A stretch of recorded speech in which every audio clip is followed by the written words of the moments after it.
have DJI Osmo 4 in the house.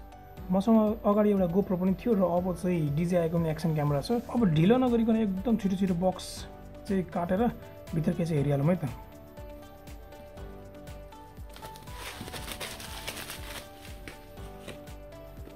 र हामीसँग finally भित्र पुगिसकेको छौँ।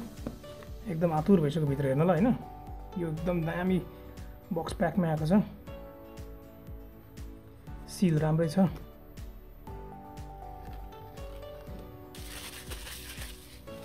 र यो रहेको छ हाम्रो DJI Osmo एक्सन 4 को एडभान्स्ड कम्बो। यहाँ के फिचर छ भनेर दिएको चाहिँ यो हामीलाई चाहिँदैन हैन। हामीलाई लगभग सब कुरा थाहा छ तर चलाउन केही आउँदैन हैन। दामी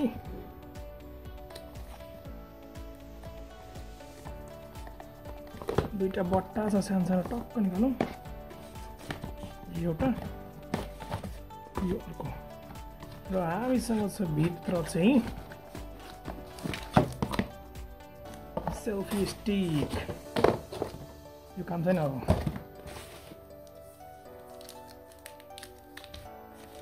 यति प्याक रहेको छ हैन। अब टक्क हेर पाऊँ भित्र के छ। वाउ, यो एउटा type C to type C cable, यो क्ल्याम्प सानो वाला,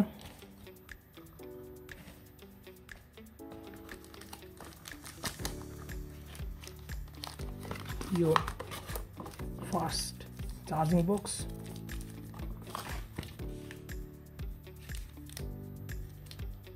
यो लेन्स कभर, यो स्टिकर, यो क्याटलगहरु छ। फाइनली लास्टमा हाम्रो मेन चीज रहेको छ। स्वाट वाउ,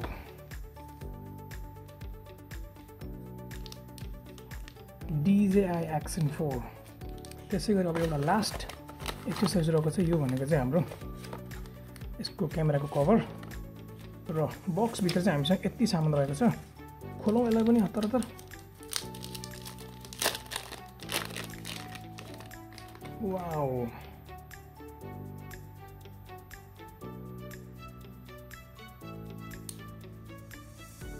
टक्क टक्क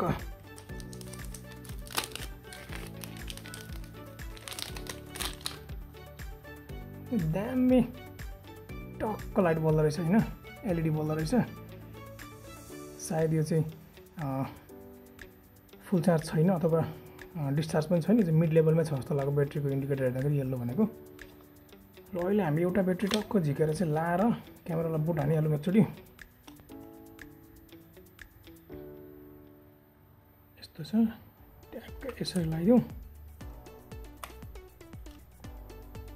साट र अन गरिदिउँ।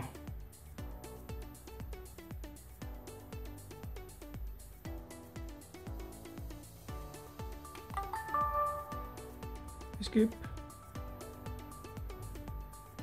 Tap and hold to add this digital zoom. Okay.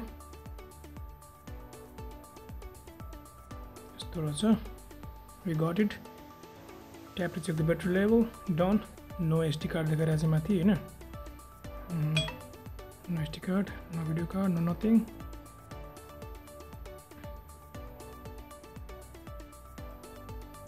र finally we have booted up the DJI action Osmo 4। अब 2-4 दिन पछि यसको म के कस्तो छ हैन। Tighten the lens protective cover before taking in water. Okay. र यो हाम्रो चाहिँ केस क्यामेरा केस पनि एकचोटि झिकेर हेरौँ। सायद यहाँ भित्र अझै एउटा क्ल्याम्प हुनुपर्ने हो।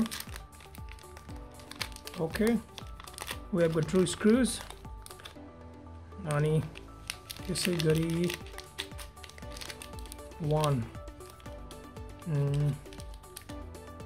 attachment gum and the larger clamp I think। तर उत्रै हुँदो रहेछ त होइन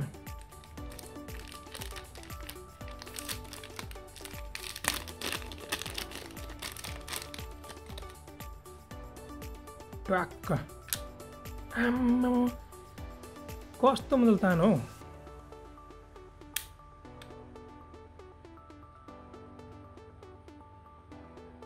फिट भएको छैन होइन एज यु क्यान सी यसलाई अलिकति यस्तो गरेर किटिक म्याम्मे अब अनलक गर्दा यसो त मरेको निस्किँदैन होइन ट्याक्क थिच्ने ट्याक्क उल्टो लाउनु खोज्दा भाग्दो रहेछ है यसरी यो डिजिआई लेखेकोलाई टक्क अगाडि पार्ने त्यसै गरी यो हाम्रो selfie rod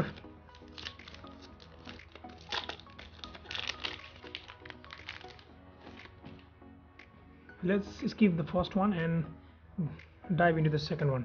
Do not use the extension rod during the thunderstorms to avoid lightning strikes. यो किन यसो भनेको भन्दा लाइटनिङको फर्मुला चाहिँ लाइटनिङ चाहिँ केलाई हान्छ प्रायः जसो भन्दाखेरि हाम्रो वरिपरि जे चाहिँ टलेस्ट चिज हुन्छ प्रायः जसो लाइटनिङ त्यसैलाई हानिरहेको हुन्छ क्या त्यही भएर चाहिँ यो सेल्फी स्टिक चाहिँ फुल एक्सटेन्सन हुँदाखेरि त अब 1.5 मिटर त बन्छ होला नि त पक्कै पनि होइन त्यही पनि हामीले हातले अझै यसो गरेर माथि पनि लगिरहेको हुन्छौँ so that we may be the tallest object around us so to avoid the lightning strike on us the DJI have just given the precautions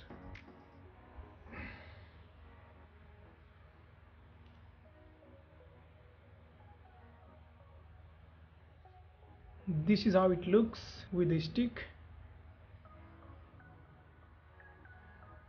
यो चाहिँ राम्ररी काम गरिसकेको छ we have checked it well for the first time अब भोलि हामी यसलाई फर्दर युजमा ल्याएर यसमा कस्तो भिडियो आउँछ अनि त्यसपछि हामी finally we will just compare the video from the Action 4 with the video from the GoPro Hero 9